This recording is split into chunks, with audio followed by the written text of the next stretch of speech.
What up, guys? It's your boy Beats, and I'm here to go over the new release of information for Diablo 4.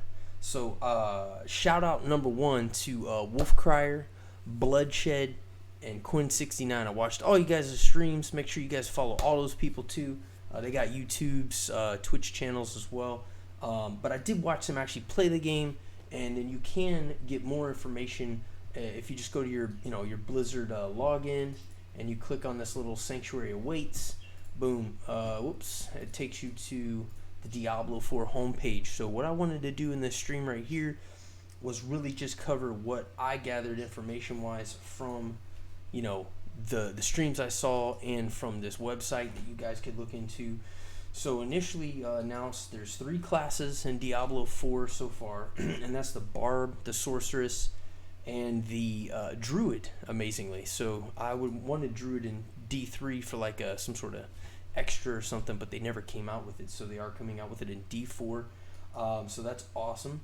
Some of the differences in the game are just, again, things that I observed in no particular order. I just kind of was writing a bunch of stuff down. There are class quests, so I don't know to what extent the class quest will extend. Obviously, as far as each class is concerned, it looked like each class is going to have some sort of a quest line. And speaking about the quest line, I think the big difference is it's like a non-linear, which basically means, like in Diablo 3, you had to go through Acts 1 through 5, and the storyline was pretty much exactly the same, right? Like you just had to go in order to get through the storyline of the game. This is more of an open world, from what I gather. And it looks super awesome, man. I was super pumped all day. I'm really just trying to contain myself in this video a little bit, just to kind of give everybody a good solid breakdown, again in no particular order. So again, we do got quests. It looks like there's dungeons that you can enter. Now whether that be with a group or what have you, the word on grouping and the way the open world maps will work, it'll be like 100 people in a map, and allegedly 10 people, no more than 10 people in a party. Now I don't know how that works for the dungeons or the world bosses. They've added world bosses, or if there's might be possibility for some type of rating like there is in Warcraft, for example. They did add back in ability points, like the old Diablo 2 system. If you remember back to Diablo 2, I could put 15 points in my necromancer skeletons, right? And each point made them better to some degree, or more number of skeletons provided, right? The other thing is they have added back in an actual skill tree, so I'm sure you're going to see that the builds in Diablo 4 are probably more like focused on like one set ability, where like right now like your builds pretty much just consist of like the rune for each ability. In Diablo 3, I think that's going to kind of completely change back to the old Diablo 2 like system almost. It is a little different. The other thing was again, we already mentioned the open world, open maps. Legendary powers seem to be pretty cool. So for example, the Stone of Jordan adds 1 point to all of your active abilities, right?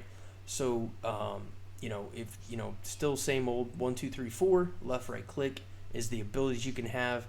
They did not announce if you can maybe put 2 abilities from one skill set in, like you can now, like how you can have like 2 abilities from one skill set or one talent area in Diablo 3. It looks like it might be fixed on like, hey, your 1 key is going to do this. Now it doesn't mean you can't rebind your 1 key ability or your left click or your right click. You might be able to rebind, but I don't know if you'll be able to like kind of freestyle your 6 abilities, right? You might have to pick one of the abilities from where that is in the tree, because again, there's some abilities that seem to be damage mitigating for like sorceresses, for example, have like quite a few different shielding types that would essentially eat damage, right? So I don't know how that's going to work out. Hey, Abu Arjal, thank you for the follow. Another thing they mentioned, I didn't see any sets yet. I did not see any green drops, so I don't know if they're going to bring sets back into the fold or not. I personally hope they don't. I hope that they just leave it to legendaries, okay? The other thing is the runes are coming back. So in Diablo 3, the runes were already attached to the set skill abilities. So you could get, say, Whirlwind, and then Whirlwind would have like 6 runes, and each rune did something different, like refill health, or cause enemies to explode, or froze enemies, something like that.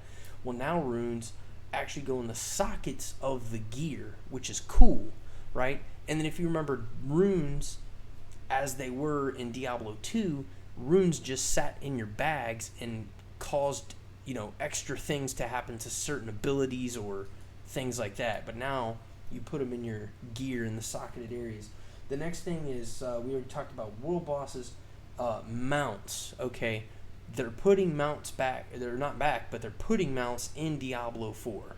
So when you look at the whole overall view of Diablo 4, it's almost like Diablo 2 meets Diablo 3 with like some some World of Warcraft likenesses in it. So it's still very dark. It's not cartoony like World of Warcraft. It's still a very dark game if you look at the gameplay.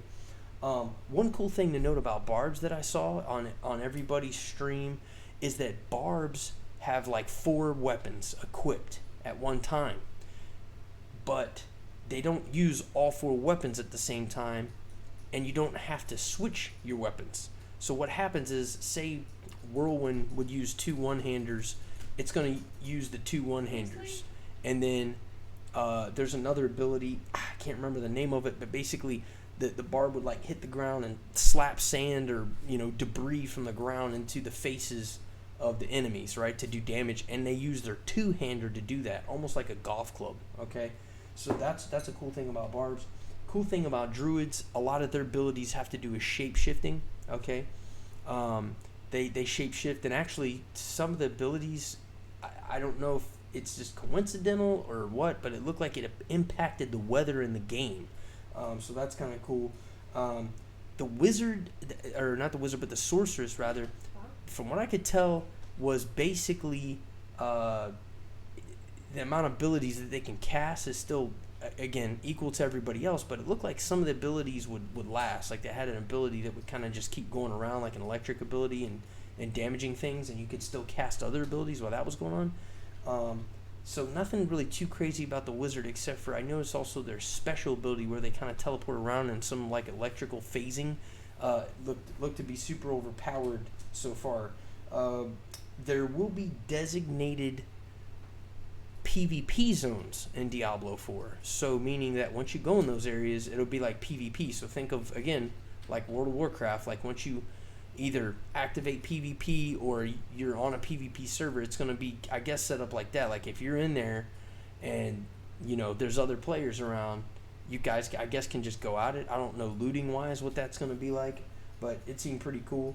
Also, the stats at the bottom, it looked like everybody had attack, defense, and life. So I think attack had to do with overall damage, not necessarily like physical attack, but just damage attack.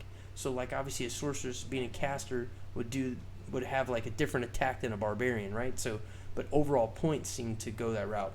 Those are the key points that I want to point out in this video. I don't like to make my videos too lengthy. I just like to keep the meat and potatoes of what I saw in Diablo 4. Again, you guys can go to your Battle.net link and go check out some more of the content. They've actually named some of the areas that's going to be on the map. There's a video that's about 9 minutes long that it's super awesome, by the way. Best video I've seen in a long time for a game intro.